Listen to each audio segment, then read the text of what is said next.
नमस्कार, आप देख रहे हैं समाचार। आपके साथ मैं हूं पराक्रम सिंह शेखावत। बताएंगे आपको इस वक्त की बड़ी खबर। समाचार की शुरुआत सुर्खियों के साथ।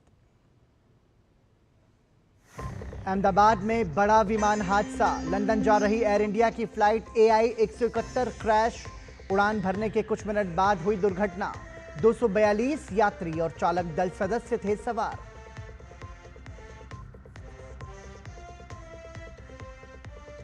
केंद्रीय गृह मंत्री अमित शाह ने घटनास्थल का किया दौरा, की समीक्षा बैठक। अस्पताल में घायलों का जाना हाल। कहा DNA की जांच के बाद सौंपे जाएंगे शव। मौके पर पहुंचे नागरिक उड्डयन मंत्री राममोहन नायडू ने गहन जांच का दिया भरोसा।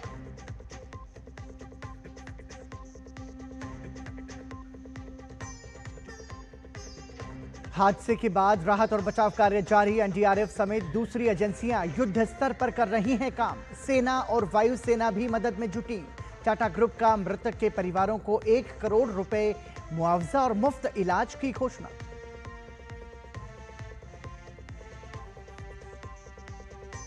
अहमदाबाद विमान हादसे पर राष्ट्रपति, प्रधानमंत्री समेत कई नेताओं ने जताया दुख। प्रधानमंत्री नरेंद्र मोदी ने अमित शाह, राममोहन नायडू से की बात। पीड़ितों को हर संभव मदद का निर्देश।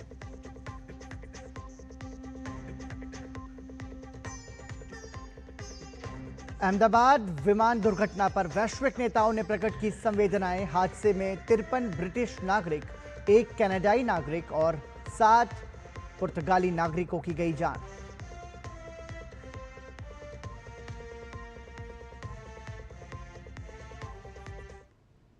और समाचार की शुरुआत आज की सबसे बड़ी और एक बेहद दुखदायक खबर के साथ। अहमदाबाद विमान हादसे को लेकर गृह मंत्री अमित शाह ने कहा कि कई यात्रियों के हताहत होने की संभावनाएं हैं। उन्होंने इस हादसे में मारे गए लोगों के परिजनों के प्रति संवेदना व्यक्त की है। एयर इंडिया की फ्लाइट संख्या AI 171 दुर्घटनाग्रस्त हुई और कई पैसेंजर इसके अंदर हताहत होने की संभावनाएं हैं। इस घटना से पूरा देश क्षुब्ध है। मैं भारत सरकार, गुजरात सरकार, भारत सरकार के प्रधानमंत्री जी और गुजरात सरकार की ओर से भी जो लोग हताहत हुए हैं, इनके परिजनों के प्रति गहरी संवेदना व्यक्त करता हूं। गृह मंत्री अमित शाह ने कहा कि घटना के तुरंत बाद ही प्रधानमंत्री ने फोन कर स्थिति की जानकारी ली और जरूरी निर्देश दिए। 10 ही मिनटों में हादसे के भारत सरकार के पास सूचना पहुंची। तुरंत ही मैंने मुख्यमंत्री जी, यहाँ के गृह मंत्री, होम डिपार्टमेंट के control room, civil aviation department, civil aviation मंत्री, सभी से संपर्क किया। प्रधानमंत्री जी का भी तुरंत ही फोन आ गया और भारत सरकार और गुजरात सरकार के सभी डिपार्टमेंट एक साथ होकर राहत और बचाव कार्य में लगे। गृह मंत्री ने बताया कि विमान में कुल 230 यात्री और 12 क्रू मेंबर सवार थे। विमान सवार एक यात्री के बचे होने की जानकारी देते हुए उन्होंने कहा कि DNA परीक्षण के बाद आधिकारिक रूप से मृतकों का आंकड़ा जारी किया जाएगा। इस विमान में कुल मिलाकर 230 यात्री देश के और विदेश के और 12 क्रू मेंबर सवार थे। इसमें से एक यात्री का बचने का अच्छा समाचार मिला है। मैं उनको मिलकर आया हूं। मृत्यु का आंकड़ा तो DNA परीक्षण और यात्रियों की पहचान के बाद ही अथॉरिटी अधिकृत रूप से घोषित करेगी। गृह मंत्री ने बताया कि घटना के तुरंत बाद राहत और बचाव कार्य शुरू कर दिया गया, लेकिन विमान में 1.25 लाख लीटर ईंधन था, जिससे तापमान इतना ऊंचा हो गया कि किसी को बचाने का मौका नहीं मिला। घटना के तुरंत बाद गुजरात सरकार ने बहुत त्वरा से डिजास्टर मैनेजमेंट की सारी इकाइयों को अलर्ट करते हुए राहत और बचाव का कार्य चालू किया, मगर 1.25 लाख लीटर ईंधन विमान के अंदर ही था और लगभग गर्मी तापमान इतना ऊंचा हो गया कि किसी को बचाने की मौका ही नहीं मिला।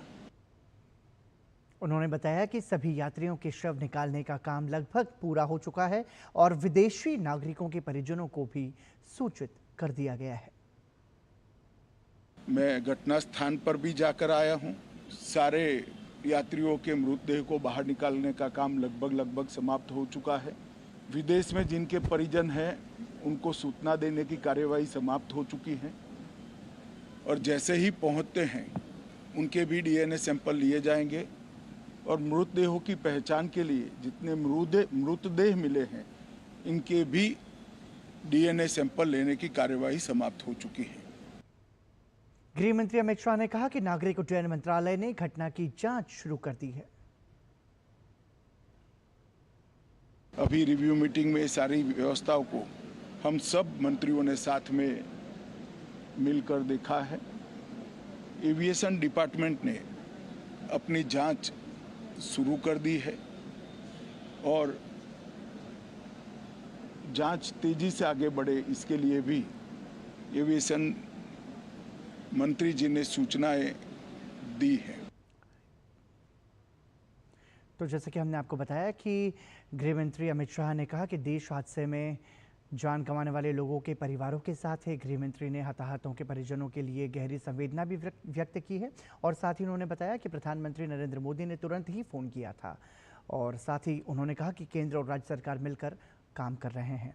हादसे में एक यात्री की जान बची, जैसा कि हमने आपको बताया। उन्होंने कहा कि मैंने उनसे मुलाकात की है। साथ ही विमान के अंदर 1.25 लाख लीटर ईंधन था। इसकी जानकारी गृह मंत्री अमित शाह ने दी। उन्होंने ये भी बताया कि मैंने घटनास्थल का दौरा किया और मृतकों की पहचान के लिए डीएनए सैंपल लिए जाएंगे। साथ ही उन्होंने कहा कि गुजरात में ही डीएनए टेस्टिंग होगी और महत्वपूर्ण बैठक में भी शामिल हुए गृह मंत्री। बैठक में सभी इंतजामों की समीक्षा की गई है और हादसे की पूरी जांच होगी, ये बात कही गई है। साथ ही आपको बता दें कि आज दोपहर अहमदाबाद से लंदन के लिए एयर इंडिया की उड़ान संख्या AI 171 ने जब उड़ान भरी तो किसी ने नहीं सोचा होगा कि इतना बड़ा हादसा हो जाएगा। उड़ान के कुछ ही मिनटों में ही ये हादसा हो गया और इससे पहले कि कोई कुछ समझ पाता, सब कुछ धुएं के गुबार में तब्दील हो गया। विमान में 169 भारतीय नागरिक, 53 ब्रिटिश नागरिक, 1 कनाडाई नागरिक और 7 पुर्तगाली नागरिक सवार थे।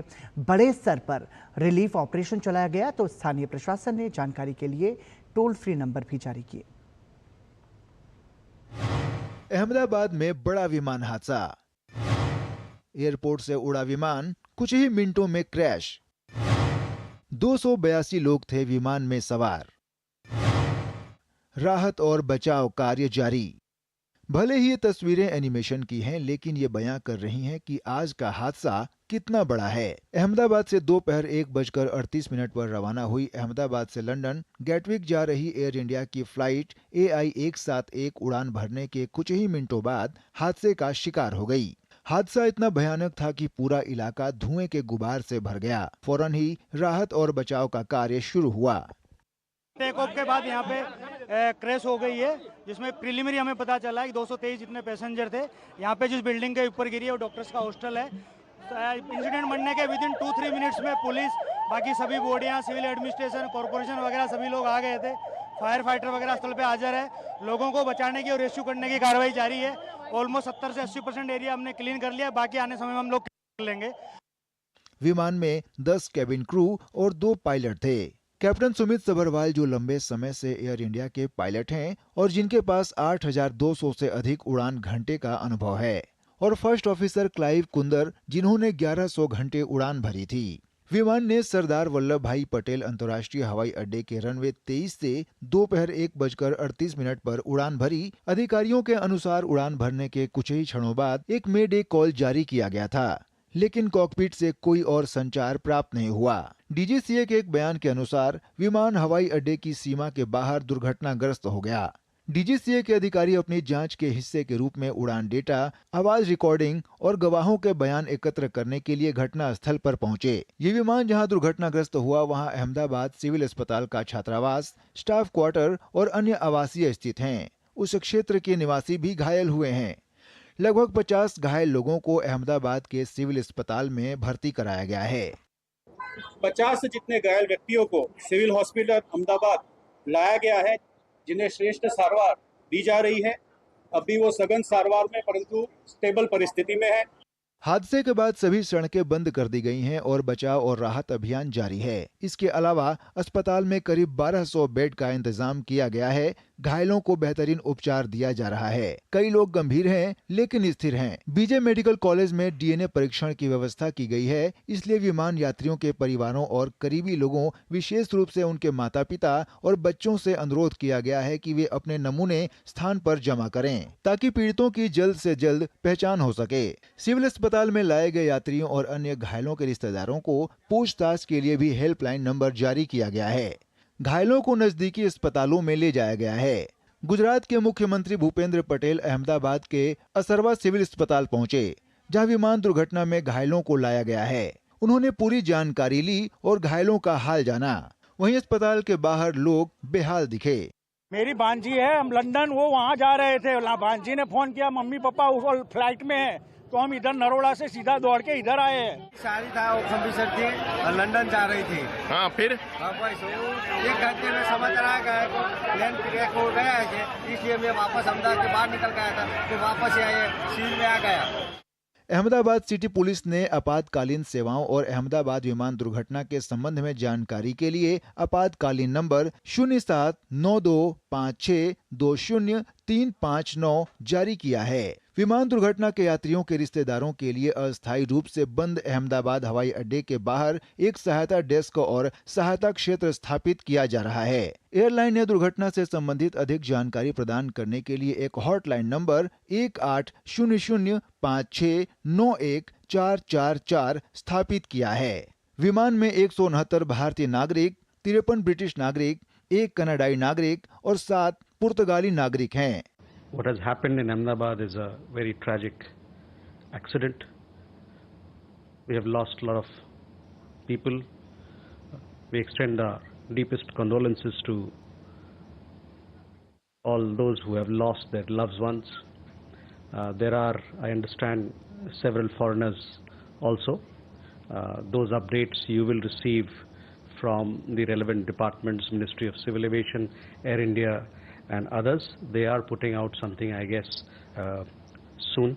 मानवीय सहायता और आपदा राहत प्रयासों में नागरिक प्रशासन की सहायता के लिए भारतीय सेना की टीमों को तैनात किया गया है। मलबा हटाने के लिए जेसीबी के साथ इंजीनियरिंग टीमें, डॉक्टरों और पैरामेडिक्स वाली मेडिकल टीमें, त्वरित कार्रवाई दल, अग्निशामक यंत्रों और जल बहादुर के साथ अग्निशमन संपत्तियां और साइट प्रबंधन के लिए प्रोवोस्ट स्टाफ शामिल हैं।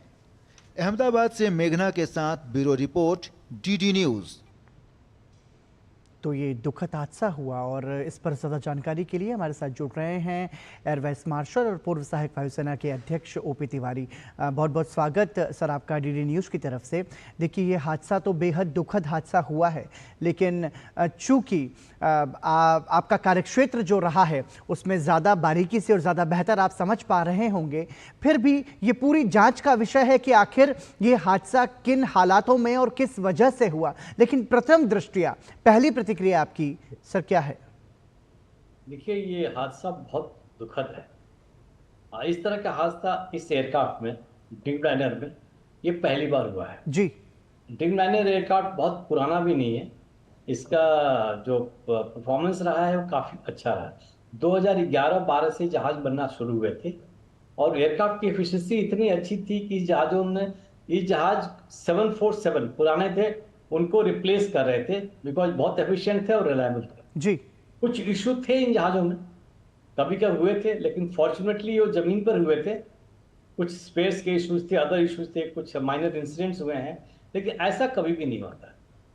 इस एक्सीडेंट का एक डिफरेंट पैरामीटर, एक डिफरेंट लेवल से हुआ है। देखिए, एयरक्राफ्ट चला, एक किसी भी एयरक्राफ्ट ऑपरेशन में टेक ऑफ के टाइम 3 स्पीड पैरामीटर बहुत इंपॉर्टेंट होती है, तो क्रिटिकल स्पीड कहते हैं। एक होता है V1, VR and V2। V1 speed वो होती है कि अगर उस समय उस स्पीड तक अगर कोई इंसिडेंट हुआ है और पायलट चाहे तो दोनों इंजन बंद करके और मतलब इंजन को आइडल पर लाके वहां टेक ऑफ अबॉर्ट करके रनवे पर ही रुक सकता है। ओके। लेकिन इस स्पीड से अगर आगे कुछ प्रॉब्लम हुई तो उसके पास कोई चॉइस नहीं होती, उसको एयरबोर्न होना ही पड़ता है। तो जब एयरबोर्न होता है उसको वी रोटेशन स्पीड कहते हैं। उसका रोटेट करते ही जहां से जहाज जमीन पर छोड़ता है 35 फीट तक, उसको V2 की स्पीड बहुत अत्यंत आवश्यक होती है। तो V2+10 लेके जहाज चढ़ना शुरू कर देता है। अब देखिए, उसने मेडे कॉल कब की आई थी ये मेरे को अभी क्लियर नहीं हो पा रहा जी। अगर V1 के पास या रोटेशन के आसपास आई होगी तो हो सकता है कि उस समय एक इंजन फेल हो गया हो और वो मेडे कॉल देके वो जहाज को कंट्रोल करने की कोशिश कर रहा हो, लेकिन जहाज उसके बाद से 600 फीट तक चला गया। इस टाइम में, इतने टाइम में जब भी कुछ 30 सेकंड्स या 45 सेकंड्स लगे होंगे 6000 फीट तक जाने के लिए, 600 फीट जाने के लिए, उस बीच में पायलट को इसका अंडर कैरेज को रिट्रैक्ट कर लेना था, लेकिन वो अंडर कैरेज रिट्रैक्ट नहीं हुआ है और न पायलट ने कोई रिस्पॉन्स दिया जी। अब जिस तरीके से 600 फीट के बाद से एयरक्राफ्ट को देखा जाए तो वो एयरक्राफ्ट नीचे आना शुरू कर देता है। ये नीचे आने की तभी हो सकता है जब उसका दूसरा इंजन भी फेल हो गया। मींस एयरक्राफ्ट बिना थ्रस्ट के तो फ्लाइंग कर ही नहीं सकता है। एयरक्राफ्ट के पास कोई पावर नहीं बचा, तभी नीचे आना शुरू कर देता है। अब नीचे जिस एटीट्यूड में आ रहे हैं, तो हमने देखा कि जिस रनवे से टेक ऑफ किया था उससे थोड़ा सा लेफ्ट हुआ है। ओके। लेफ्ट होके एयरक्राफ्ट एक करेक्ट एटीट्यूड, नोज ऊपर रख के विंग्स लेवल करके आगे चलता जा रहा है नीचे जाने के लिए। नॉर्मली ऐसी सिचुएशन जब होती है तो पायलट क्या करता है कि बेस्ट एटीट्यूड, मतलब नोज अप एटीट्यूड लेके विंग्स लेवल करके उस खाली जगह की तरफ इंडिकेट करता है, जाने की कोशिश करता है जहां पर जमीन थोड़ी बराबर हो एंड थोड़ी बहुत संभावनाएं हो सकती है कि वहां लैंड करे या फोर्स लैंड करे तो बच सके या कुछ लोगों को बचा सके। ओके। लेकिन एक चीज देखा जाए, रनवे के राइट साइड में ज्यादा बिल्डिंग है, लेफ्ट साइड में जहां वो हेड कर रहा है, जबकि राइट साइड में खाली स्पेस थे। अब ये क्यों राइट साइड क्यों नहीं टर्न किया, इससे एक क्वेश्चन मार्क, एक संदेह दिमाग में उठता है। आज जब से एयरबोर्न हुआ है, मेडे कॉल हुई है, उसके बाद से पायलट ने कोई रिस्पॉन्स नहीं, संपर्क टूट गया था, ये बताया गया जी। मैं बताना चाहता हूं, पहला इंजन फेल हो गया जी। अब दूसरा इंजन फेल होना, दोनों इंजन को with in a gap of 30 second fail होना, ये तो 1 in million चांस है। टेक्निकल फॉल्ट्स मैं नकार नहीं सकता, लेकिन हो सकता है, लेकिन उसकी होने की उम्मीद बहुत ज्यादा कम है। ठीक है, लेकिन सर इसका मतलब ये समझा जाए कि यदि वो विमान किसी खाली जगह पर लैंड किया जाता तो हो सकता है कि ये हादसा ना होता। या हादसा तो होता है, एयरक्राफ्ट डिस्ट्रॉय हो जाता है, लेकिन लोगों के बचने की चांसेस हो सकते हैं ज्यादा बढ़ जाती। 20 साल पहले का एक इंसिडेंट रिपोर्ट करना चाहूंगा जी।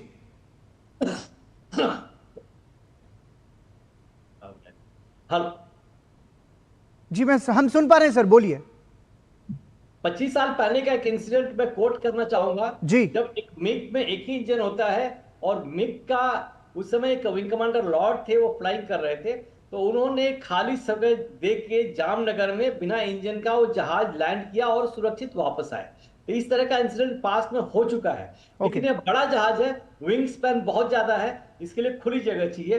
एक ऐसी अमेरिका में हडसन रिवर पर एक पायलट ने फोर्स लैंड किया था और सारे पैसेंजर्स बच गए थे। तो इसकी संभावना हो सकती है, लेकिन उसके पास पायलट के लिए थोड़ा और ज्यादा समय चाहिए था। ठीक है। अगर राइट साइड में अगर बैंक कर दिया होता तब कम से कम इतनी बिल्डिंग या जो नीचे जो नुकसान हुआ वो कम से कम होता।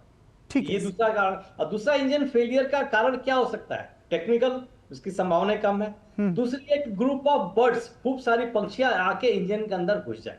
इंजन टकराने से नहीं होगा, बड़ी बड़ी पक्षियां जब इंजन के अंदर घुस जाए, इंजन के अंदर जो छोटे छोटे पार्ट्स होते हैं उसको डैमेज करे, तब जाके इंजन बंद होता है।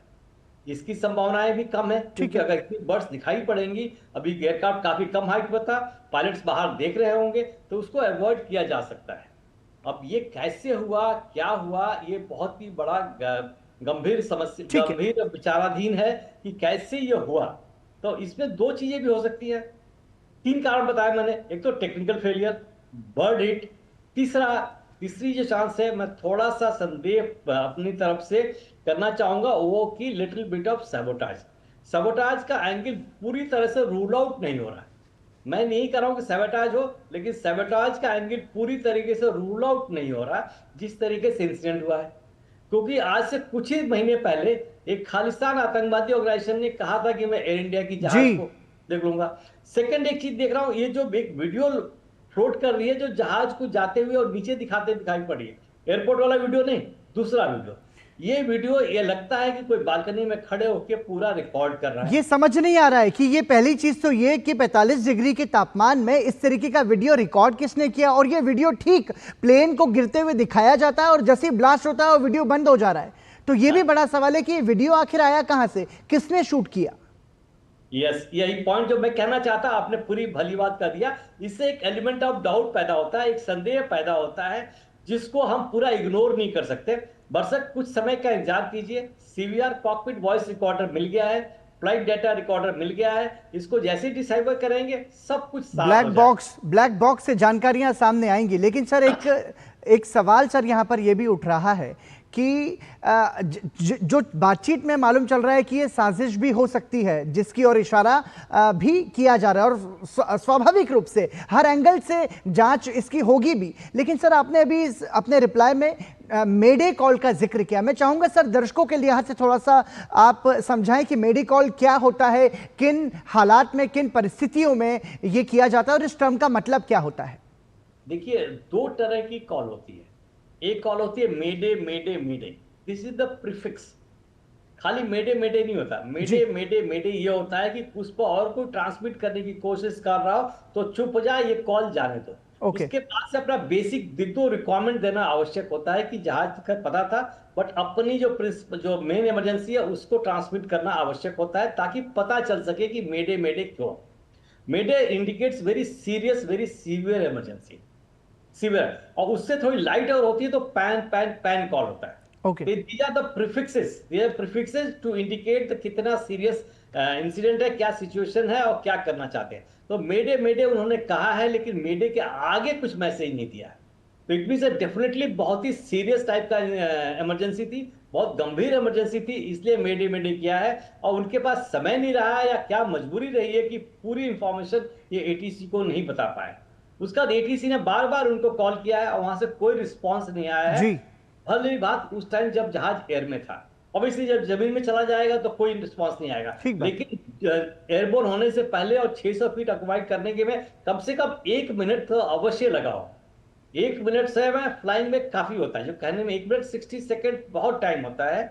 और कम से कम एटलीस्ट जो अपना एक प्रेस पीटीटी बटन होता है, अगर आपस में बात करें तो भी दबा देते हैं तो मैसेज चला जाता है एटीसी को। ये सारी चीजें अवॉइड हुई हैं, नहीं हुई हैं। अब क्यों नहीं हुई है ये तो थोड़ा इंतजार करना पड़ेगा। स्पेकुलेशंस बहुत कुछ हो सकते हैं, क्या कर सकते हैं, क्या हो रहा है, कई सारी चीजें, कई थ्योरियां आएंगी, कई वो आएंगे कि भाई ये भी हो सकता है, ये भी हो सकता है। किसी को न कंफर्म रूप में कहा जा सकता है, न किसी को रूल आउट किया जा सकता है। तो हमें इन्वेस्टिगेशंस का और उसके रिपोर्ट का इंतजार करना पड़ेगा कि ये क्यों हुआ है और भविष्य में इसको कैसे अवॉइड किया जा सके। अप्रोप्रिएट मेजर हमें इंट्रोड्यूस करने पड़ेंगे। बताया जा रहा है कि टेक ऑफ के ठीक 2 मिनट बाद ही ये हादसा हो गया, विमान जो था वो क्रैश हो गया। और चूंकि ऊंचाई बहुत ज़्यादा नहीं थी, ऊंचाई बहुत कम थी, इसीलिए ये भी कयास लगाए जा रहे हैं कि कुछ भी करने का या स्थिति को संभालने का समय बिल्कुल भी नहीं मिला। इन सब के बीच में गृह मंत्री अमित शाह का एक महत्वपूर्ण बयान जो सामने आया, वो उन्होंने बताया कि विमान के अंदर 1.25 लाख लीटर ईंधन था और उस वजह से तापमान इतना ज़्यादा हो गया कि किसी को भी बचाया नहीं जा सका। ये समझने वाली बात है। देखिए, मेन थिंग एयरक्राफ्ट को फ्लाइंग कर रहा था यहां से लंदन, टोटल फ्लाइंग टाइम था 10 घंटे। अब उसका फ्यूल कंजम्पशन अगर 1 टन पर आवर भी है तो minimum required is 1 lakh ton. तो 1 लाख टन फ्यूल पूरे विंग में भरा हुआ, विंग स्पैन में भरा हुआ। ये फ्यूल बहुत ज्यादा अमाउंट होता है, बिकॉज अभी एयरबोर्न ही जहाज हुआ था, तो पूरा का पूरा फ्यूल टैंक, पूरा फ्यूल भरा हुआ था और फ्यूल विंग टैंक में था। एक छोटा सा स्पार्क, हल्का लीक इटसेल्फ वो उसको आग के एक मलबे में बदल देगा और फायर हुआ, जैसा कि हम लोगों ने देखा। सभी ने देखा कि कितनी तरीके से लपटें उठी और कितना बड़ा ब्लास्ट लगा, वो हुआ। ये बिकॉज ऑफ फ्यूल की क्वांटिटी, कम फ्यूल होता है तो कम छोटा ब्लास्ट होता है, लेकिन बहुत ज्यादा फ्यूल था। और उस ब्लास्ट की वजह से अराउंड सराउंडिंग में टेम्परेचर बहुत ऊपर चला गया, काफी चीजें गल गई। कई चीजें तो आप देखेंगे फर्नीचर या लोहे के भी कुछ गल गए होंगे, तो टेम्परेचर बहुत ज्यादा हाई हो जाता है, जबकि 1 लाख टन फ्यूल बस हो रहा है उस छोटे से एरिया में। तो हमारे ऑनरेबल मंत्री जी का सही उतार है, उस हालत में कोई भी नहीं जा सकता, कोई रेस्क्यू नहीं हो सकता है। तो इसलिए जब तक ये वेरिएबल टेम्परेचर नहीं होगा तब आदमी कैसे जाएंगे, नहीं तो रेस्क्यू टीम ही में काफी नुकसान हो जाता है। एक रिकवर करने जा रहे हैं, दूसरा और नुकसान हो जाता है। तो यह अत्यंत आवश्यक था। और जिस तरीके से 1 lakh ton fuel is a huge quantity, एक छोटे से एरिया के अंदर कितना बढ़ेगा, कितना टेम्परेचर जाएगा, हम खाली इमेजिन कर सकते हैं, या लोगों ने जहां उन्होंने महसूस किया होगा। अब ये एक्सीडेंट बहुत ही ट्रेजिक है, बहुत दुखित है और बहुत परेशान करने की बात है कि कितने लोग चले गए। उनके सबके परिवार के लिए हमारी तरफ से आपके वजह से हमें सब देनी चाहिए। और कोशिश यही है कि अगली बार इस इंसिडेंट ऐसा रिपीट ना हो। बिल्कुल, ये वाकई बहुत दुखद हादसा है और इसे त्रासदी भी यदि कहा जाए तो वो भी गलत नहीं होगा। लेकिन इन सब के बीच में एक यात्री जो है वो सकुशल, मतलब वो बताया जा रहा है शायद वो कूद गए, वो कैसे, लेकिन वो चलकर एम्बुलेंस में पहुंचे हैं। जिस तरीके से जो तस्वीरें सोशल मीडिया पर भी वायरल हो रही हैं, तो ये भी अपने आप में, क्योंकि सभी ने वीडियो में देखा कि किस तरीके का ब्लास्ट हुआ और उसके बाद में कैसा काला धुएं का गुबार उठा, लेकिन ये शख्स जो है वो चलकर एम्बुलेंस में पहुंचा है और अभी उनका इलाज जारी है और वो जीवित है। तो ये भी अपने आप में एक अचंभे की बात है। देखिए, जिसको भगवान बचाना चाहे उसका कुछ नहीं हो सकता। अब देखिए इसकी संभावना कैसे होगी, जहाज कई टुकड़ों में फटा होगा जी, इनकी सीट बेल्ट इंटैक्ट रही होगी, टाइट रही होगी। अब जहां ये इनका पोर्शन गिरा होगा वहां पर ऐसा इंपैक्ट नहीं हुआ, सीधे गिरे होंगे ताकि कुछ नहीं हुआ। लेकिन 242 में से एक आदमी, मतलब ऐसा हुआ है कि भाई हर चीज जितना भी हुआ सब कुछ बर्दाश्त करके बाहर निकला है, बिल्कुल ठीक है, कोई निशान नहीं है जी। बिल्कुल, ये एक चमत्कार के रूप में देखा जा रहा है इसे। एक चीज और बताना चाहूंगा, इसी तरह का एक एक्सीडेंट पटना में हुआ था करीब 25 साल पहले जी। वो जहां, लेकिन वो take off landing time accident हुआ था, उसमें से बहुत सारे पैसेंजर बच गए थे। अब जिस एटीट्यूड में एयरक्राफ्ट जा रहा था, that was the best action possible from the pilot side.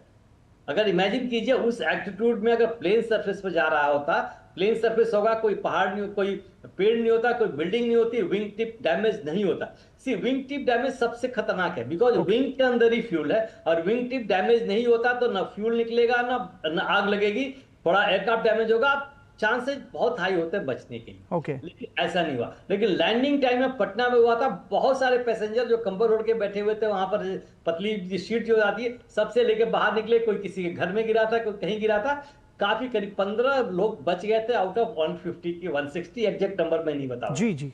तो ऐसे केसेस हुए हैं जहां लोग बहुत बच चुके हैं। और एक इंसिडेंट आपको बता ही रहा था मैं, एक अमेरिकन पायलट ने हडसन रिवर के ऊपर लैंड किया था और सारे 158 पैसेंजर्स पूरे के पूरे बच गए थे जी।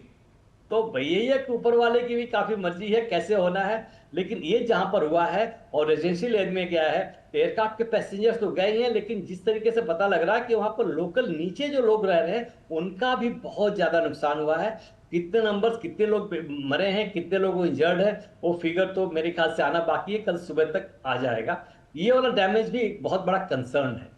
बिल्कुल, वो मेडिकल हॉस्पिटल के मैस में जिस तरीके से विमान घुस गया, दो बिल्डिंग के बीच में से, वहाँ स्टूडेंट्स अपना लंच कर रहे थे, उन्होंने कल्पना भी नहीं की होगी कि इस तरीके की घटना हो जाएगी और उनकी जिंदगी खत्म हो जाएगी। लेकिन इन सब के बीच में केंद्रीय नागरिक उड्डयन मंत्री राममोहन नायडू ने ये कहा है कि इसकी गंभीरता से, पूरी पारदर्शिता के साथ निष्पक्ष इसकी जांच होगी और तभी कई सारे खुलासे हो सकेंगे। लेकिन जो ब्लैक बॉक्स की बात की जाती है, ये भी महत्वपूर्ण है, क्योंकि ये भी कहा जा रहा है कि उस ब्लैक बॉक्स में हादसे से ठीक पहले का सारा कन्वर्सेशन जो है वो भी रिकॉर्ड होता है और चाहे कितना ज़्यादा आगजनी हो, टेम्परेचर बहुत ज़्यादा हो या फिर चाहे वो समंदर में गिर जाए, वो ब्लैक बॉक्स जो है वो आपको सबूत देता है, वो आपको क्या कुछ घटना हुई थी उसकी जानकारी देता है। तो सर, उससे हम ऐसी उम्मीद कर सकते हैं कि बहुत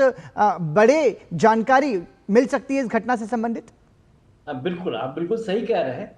देखिए, उसमें ब्लैक बॉक्स जिसको कहीं से दो पार्ट होते हैं। एक तो कॉकपिट वॉइस रिकॉर्डर होता है। जी, जैसा आपने बताया कि इनको ऐसे डिजाइन किया जा सकता है कि कैसा भी एक्सीडेंट हो बच जाए, ताकि वो सुरक्षित बचे, जिससे इंफॉर्मेशन मिल जाती है। तो इतना प्रिकॉशन लेके, इतनी साइंटिफिक वो करके बताया जाता है कि ये डिस्ट्रॉय ना हो, पानी में जाए, आग में जाए, डिस्ट्रॉय ना हो। तो इस सिचुएशन में रिकवर ऑलरेडी हो चुका होगा। सीवीआर जो रिकॉर्ड करता है कॉकपिट वॉइस रिकॉर्डर, जी, कि क्या क्या बातें हो रही है, कैप्टन ने क्या नोटिस किया, को पायलट को क्या इंस्ट्रक्शन दे रहे हैं, को पायलट क्या कर रहा है, कैप्टन क्या कर रहा है। एक बहुत बड़ा महत्वपूर्ण होगा कि एक्सरसाइज के पहले कुछ तो बातें कर रहे होंगे, कुछ तो इंस्ट्रक्शन दे रहा होगा, कुछ एक्शन ले रहा होगा। Second thing is the flight data recorder. ये डेटा रिकॉर्डर सब चीज के बारे में करता है कि कम्युनिकेशन क्या कर रहा है, इंजन क्या कर रही है, कैसे कर रही है। अब इसको रिलेट करना पड़ेगा कि किस टाइम में इंजन का परफॉर्मेंस क्या था, इंजन फेल हुआ तो कहां पर हुआ, जब फेल हुआ, जब इंजन का पावर मिलना कम हो गया तो किस टाइम पर हुआ, उस टाइम पायलट क्या बात कर रहे हैं, तो उससे कोरिलेट किया जाएगा कि क्या रीजन है। सपोज ओ शिट बर्ड, तो इसमें से बर्ड हिट की वजह से हुआ, कई और भी चीजें हो सकती है। उसका रिएक्शन जो होता है और आपस में जो बात करते हैं होता है, तो वो सब कुछ सामने आएगा। तो किस टाइम पे हुआ, कैसे टाइम पे हुआ, उसको कोरिलेट करके ढंग से एटीसी से कब बात की है, एटीसी ने कब कोट करने की कोशिश किया, किस हाइट पर गया है, किस हाइट के बाद नीचे जा रहा है, ये सारा फ्लाइट डेटा रिकॉर्डर बताएगा। हमारा ऑल्टीमीटर होगा, स्पीड होगा, जो भी है, रेट ऑफ क्लाइंब होगा, रेट ऑफ डिसेंट होगा, टेम्परेचर इंडिकेशंस क्या है, इंजन परफॉर्मेंस इंडिकेशंस क्या है, ये सब कुछ फ्लाइट डेटा रिकॉर्डर में आएगा। तो इसको एक्सपर्ट्स बैठ के कोरिलेट करेंगे एंड दे विल फ्रेम एक मतलब पूरी हिस्ट्री बताएंगे कि से 10:30 पर ये थ्रॉटल खोला, ठीक है सर, इतने पर एयरबोर्न हुए, उस समय इतना इंजन में पावर था, इसमें कम हुआ, इसमें ज्यादा हुआ ना, जब तक क्रैश तक नहीं आएगा। ठीक है। तो ब्लैक बॉक्स से कई सारे खुलासे जो हैं वो होंगे और सच हम सभी के सामने आएगा। बहरहाल इसकी गंभीर जांच अब की जाएगी। बहुत बहुत धन्यवाद सर हमारे साथ जुड़ने के लिए, air vice marshal OP Tiwari ji, इस चर्चा में हमारे साथ जुड़ने के लिए। तो अब इंतज़ार है निष्पक्ष जांच का, जो कि अब होगी और उसके बाद में ये सामने आएगा कि आखिर इसके पीछे की बड़ी वजह क्या रही। केंद्रीय नागरिक उड्डयन मंत्री राममोहन नायडू अहमदाबाद विमान हादसे की समीक्षा के लिए घटनास्थल पर पहुंचे। इस दौरान उन्होंने विमान दुर्घटनास्थल परिस्थिति का जायजा लिया। उन्होंने कहा कि प्रधानमंत्री ने मुझे फ़ोन किया और मुझे घटनास्थल पर आने के लिए कहा। केंद्रीय मंत्री ने कहा कि इस समय कई एजेंसियां घटनास्थल पर बचाव कार्यों में लगी हुई हैं।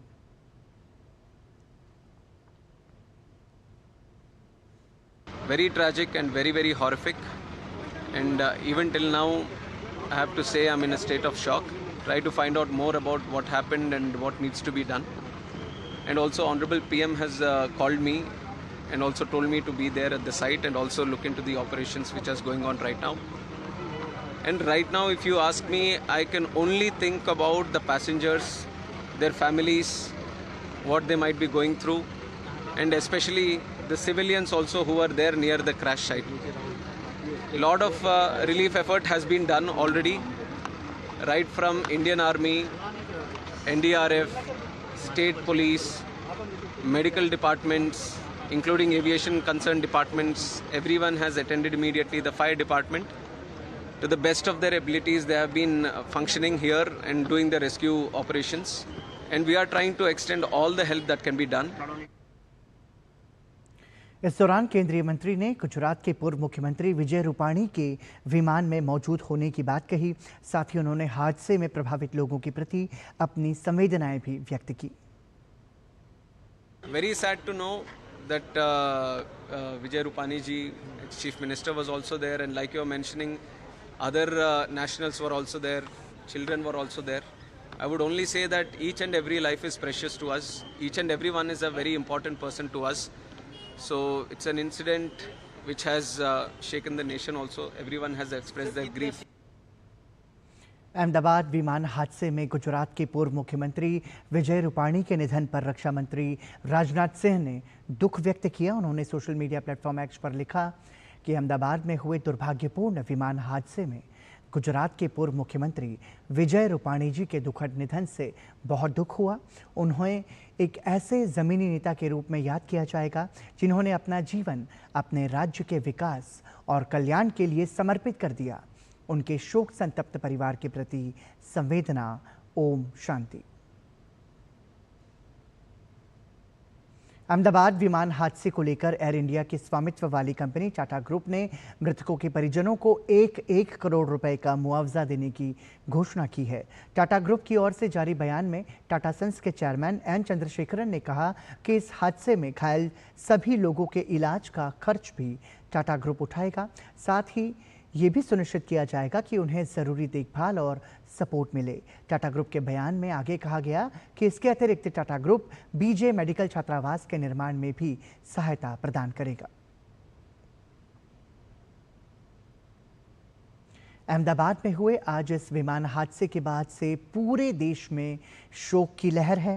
राष्ट्रपति द्रौपदी मुर्मू, उपराष्ट्रपति, प्रधानमंत्री नरेंद्र मोदी सहित तमाम केंद्रीय मंत्रियों ने इस घटना पर दुख व्यक्त किया है।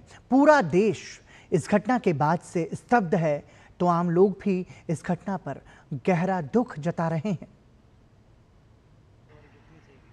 अहमदाबाद एयरपोर्ट से उड़ान भरने के कुछ ही समय बाद लंदन जा रही एयर इंडिया की फ्लाइट AI 171 के दुर्घटनाग्रस्त होने से कई लोगों की मौत हो गई।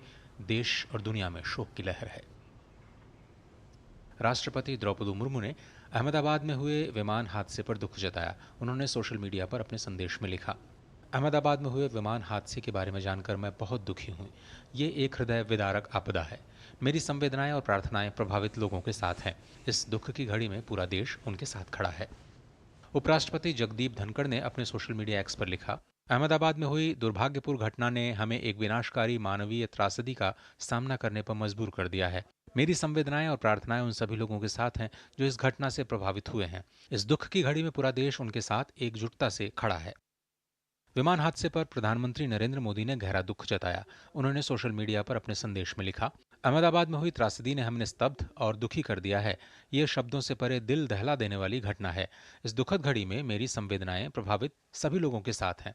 मैं मंत्रियों और अधिकारियों के संपर्क में हूं जो प्रभावित लोगों की सहायता के लिए काम कर रहे हैं।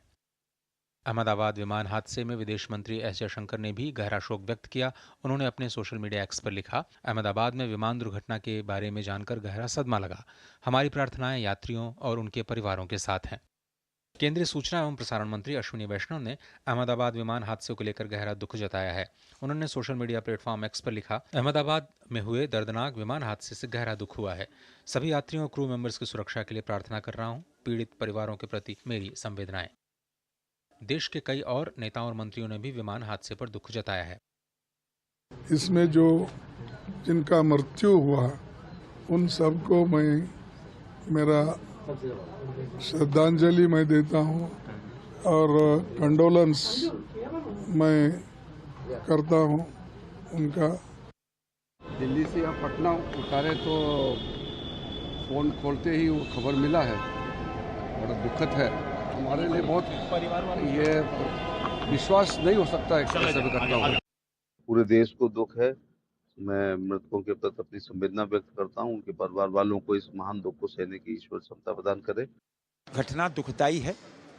आज हम ईश्वर से प्रार्थना करते हैं हम सब कि जो घायल हैं, जो हताहत हैं, वो जल्द स्वस्थ होके घर लौटें और उन पीड़ित परिवारों के साथ पूरा देश खड़ा, हम सब खड़े हैं। हम तो ईश्वर से प्रार्थना करते हैं कि ये जो दुखद घटना हुई है जिसमें अहमदाबाद में प्लेन क्रैश हुआ, सभी सुरक्षित रहें और सभी का जीवन सुरक्षित हो, यही ईश्वर से कामना है। अहमदाबाद में हुए हादसे को लेकर देश भर में शोक की लहर है, लेकिन हादसा क्यों हुआ ये तो जांच के बाद ही पता चल पाएगा। Bureau report, DD news. केंद्रीय मंत्री CR पाटिल ने अहमदाबाद में हुए विमान हादसे में शिकार लोगों के प्रति अपनी श्रद्धांजलि दी है। उन्होंने कहा कि गुजरात के पूर्व मुख्यमंत्री विजय रूपाणी भी इस विमान हादसे का शिकार हुए हैं। सभी दिवंगत आत्माओं को शांति मिले उसके लिए प्रार्थना करते हैं। उनके जो स्वजन है, उनके ऊपर जो आपत्ति आ पड़ी है, भगवान उनको शक्ति दे ऐसी प्रार्थना करता हूँ। और हमारे लिए तो हमारे नेता पूर्व मुख्यमंत्री श्री विजय भाई रूपाणी भी इसी फ्लाइट में अपने परिवार को मिलने के लिए जा रहे थे, वो भी इस हादसा का शिकार हुए हैं। भगवान उनकी भी आत्मा को शांति दे। अहमदाबाद विमान दुर्घटना पर भाजपा सांसद रविशंकर प्रसाद ने भी दुख जताया। उन्होंने कहा कि ये दुख की घड़ी है, हम दुखी हैं और हादसे के शिकार सभी लोगों के प्रति मेरी गहरी संवेदना है। तो ये बहुत दुख भरा माहौल है। हमारे पूर्व मुख्यमंत्री भी उस यात्रियों की सूची में थे। हम बहुत पीड़ित हैं, हमारी बहुत संवेदना है, हृदय से सहानुभूति है। इस घटना में जो यात्री शोक के कारण अब इस दुनिया में नहीं रहे, सबों को बहुत श्रद्धांजलि। इस विमान हादसे के बाद दुनिया भर के लोगों ने दुख जताया है। तमाम देशों के राष्ट्रपति और प्रधानमंत्रियों ने विमान हादसे पर शोक व्यक्त किया है तो घायलों के जल्द ही ठीक होने की उम्मीद जताई है। अहमदाबाद एयरपोर्ट से उड़ान भरने के कुछ ही समय बाद लंदन जा रही एयर इंडिया की फ्लाइट AI 171 के दुर्घटनाग्रस्त होने से कई लोगों की मौत के बाद दुनिया भर में शोक की लहर है। विश्व भर के नेताओं ने दुर्घटना पर शोक व्यक्त किया है।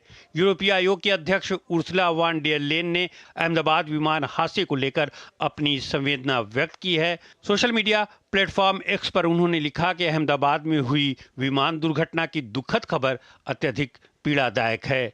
इस भीषण दुर्घटना में जान गंवाने वालों के परिजनों और प्रियजनों के प्रति मेरी गहरी संवेदनाएं। दुख की इस घड़ी में हम आपके साथ हैं। प्रधानमंत्री नरेंद्र मोदी को संबोधित करते हुए उन्होंने लिखा कि दुख की इस घड़ी में यूरोप, भारत और भारत के लोगों के साथ एकजुटता से खड़ा है। फ्रांस के राष्ट्रपति इमैनुअल मैक्रों ने अहमदाबाद में हुए विमान हादसे पर संवेदना व्यक्त की। उन्होंने अपने सोशल मीडिया हैंडल X पर लिखा, भारत के अहमदाबाद में हुए दुखद विमान हादसे के बारे में जानकर हम बहुत दुखी हैं।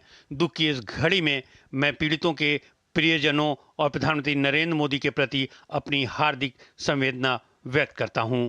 ब्रिटेन के प्रधानमंत्री कीर स्टारमर ने विमान दुर्घटना पर पीड़ित यात्रियों के प्रति अपनी संवेदनाएं व्यक्त की हैं। उन्होंने X पर लिखा कि कई ब्रिटिश नागरिकों को लेकर लंदन जा रहे विमान के भारतीय शहर अहमदाबाद में दुर्घटनाग्रस्त होने के दृश्य भयावह हैं। जैसे जैसे स्थिति साफ हो रही है, मुझे अपडेट किया जा रहा है। इस बेहद दुखद समय में यात्रियों और उनके परिवारों के साथ मेरी संवेदनाएं हैं। ऑस्ट्रेलिया के प्रधानमंत्री एंथनी अल्बनीज ने विमान हादसे पर संवेदना व्यक्त करते हुए X पर लिखा कि अहमदाबाद में यात्री विमान दुर्घटना की खबर बेहद दुखद है। इस दुखद समय में ऑस्ट्रेलिया की संवेदनाएं प्रभावित सभी लोगों के साथ हैं। हमारी सरकार को नियमित अपडेट मिल रहे हैं और हम स्थिति पर बारीकी से नज़र बनाए हुए हैं। यूक्रेन के राष्ट्रपति ज़ेलेंस्की ने विमान हादसे पर दुख जताते हुए लिखा, भारत में एक यात्री विमान दुर्घटना की भयानक खबर मिली है। इस दुखद घटना पर प्रधानमंत्री नरेंद्र मोदी और भारत के सभी लोगों के प्रति मेरी गहरी संवेदनाएं। हमारी संवेदनाएं भारत, ब्रिटेन, पुर्तगाल और कनाडा में सभी पीड़ितों के रिश्तेदारों और गरीबी लोगों के साथ हैं। हम इस दुखद समय पर आपके दुख को साझा करते हैं। इजराइल के विदेश मंत्री गिदोन सार ने विमान हादसे को लेकर संवेदना व्यक्त करते हुए अपने समकक्ष डॉक्टर S जयशंकर को टैग कर सोशल मीडिया X पर लिखा, भारत के अहमदाबाद में हुए विमान हादसे के बारे में सुनकर बहुत दुख हुआ। इस भयानक घटना के बाद हमारी संवेदनाएं भारतीय लोगों के साथ हैं। भारत में रूस के राजदूत डेनिस एलिपो ने गुजरात के अहमदाबाद में हुई विमान दुर्घटना के प्रति संवेदना व्यक्त की। उन्होंने अपने सोशल मीडिया हैंडल X पर लिखा, अहमदाबाद से दिल दहला देने वाली खबर आ रही है। इस दुखद भरी आपदा पर पीड़ितों के परिवारों और प्रियजनों और सभी भारतीय लोगों और भारत सरकार के प्रति मेरी हार्दिक संवेदना है। अहमदाबाद में जिस विमान का हादसा हुआ उसमें 169 भारतीय नागरिक सहित ब्रिटेन के 53, कनाडा का 1 और 7 पुर्तगाली नागरिक सवार थे। Bureau report, DD news. Britain के प्रधानमंत्री कीर स्टारमर ने अहमदाबाद विमान दुर्घटना पर पीड़ित यात्रियों के प्रति अपनी संवेदनाएं व्यक्त की हैं। उन्होंने सोशल मीडिया प्लेटफॉर्म एक्स पर लिखा कि कई ब्रिटिश नागरिकों को लेकर लंदन जा रहे विमान के भारतीय शहर अहमदाबाद में दुर्घटनाग्रस्त होने के दृश्य भयावह हैं। जैसे जैसे स्थिति साफ हो रही है, मुझे अपडेट किया जा रहा है। इस बेहद दुखद समय में यात्रियों और उनके परिवारों के साथ मेरी संवेदनाएं हैं। वहीं कनाडा के प्रधानमंत्री मार्क कार्नी ने एक्स पर लिखा कि अहमदाबाद से लंदन जा रहे एयर इंडिया के विमान के दुर्घटनाग्रस्त होने की खबर सुनकर स्तब्ध और व्यथित हूं। इस विमान में 242 लोग सवार थे, जिनमें एक कनाडाई नागरिक भी शामिल हैं। मेरी संवेदनाएं सभी यात्रियों के परिजनों और प्रियजनों के साथ हैं। कनाडा के परिवहन अधिकारी अपने भारतीय समकक्षों के साथ लगातार संपर्क में हैं और इस दर्दनाक हादसे से जुड़े अपडेट पर नियमित रूप से नजर रखे हुए हैं।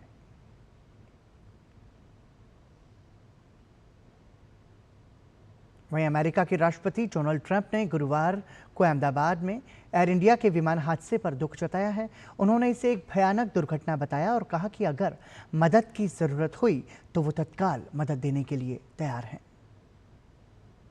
The plane crash was terrible. I've already told them anything we can do. It's a big country, a strong country. They'll handle it, I'm sure. But I let them know that anything we can do, we'll be over there immediately. But it was a horrific crash. It looks like most are gone. They actually maybe have a couple survivors, which is just heard. But that was a horrible crash. Nobody knows. Nobody has any idea what it might be. I gave him a couple of pointers. I said, maybe you look at this or that. You know, we saw the plane. It looked like it was flying pretty well. It didn't look like there was an explosion. It just looked like the engines maybe lost power. But boy, that is a terrible crash. It's one of the worst in aviation history. Yeah. संयुक्त राष्ट्र के महासचिव Antonio Guterres ने अहमदाबाद में हुई विमान दुर्घटना पर दुख जताया है। उन्होंने अपने सोशल मीडिया हैंडल एक्स पर लिखा, मैं भारत के अहमदाबाद में विमान दुर्घटना की भयानक खबर से बहुत दुखी हूं। प्रभावित सभी लोगों के परिवारों और प्रियजनों के प्रति मेरी हार्दिक संवेदनाएं।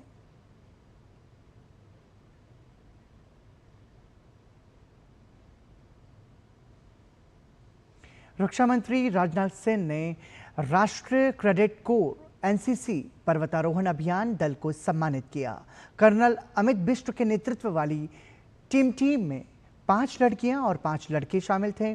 इस असाधारण उपलब्धि के लिए रक्षा मंत्री ने 10 लाख रुपए का चेक दिया। राजनाथ सिंह ने विश्वास जताया कि कैडेट भविष्य की चुनौतियों को उसी साहस और दृढ़ संकल्प के साथ पार करेंगे, जैसा उन्होंने माउंट एवरेस्ट पर चढ़ने के दौरान दिखाया था।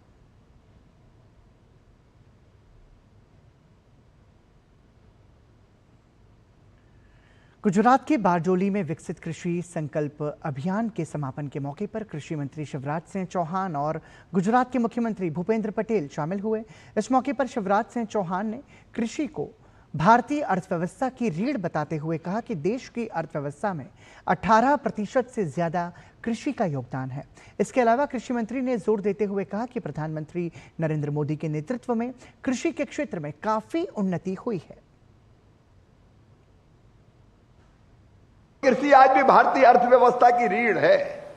18% से ज्यादा जीडीपी में कृषि का योगदान और 50% को आज भी रोजगार देती है। खेती के बिना इस देश का काम नहीं चल सकता। और कृषि मंत्री के नाते किसान भाइयों, मैं प्रधानमंत्री जी को धन्यवाद देता हूं कि कृषि और ग्रामीण विकास का काम मुझे दिया। इस बीच शिवराज सिंह चौहान ने कृषि क्षेत्र में गुजरात की उल्लेखनीय वृद्धि की सराहना की और कहा कि प्रदेश खेती में नित्य नए प्रयोग कर रहा है और यहां के किसान देश के अन्य किसानों को नई तकनीक और राह प्रदान कर रहे हैं।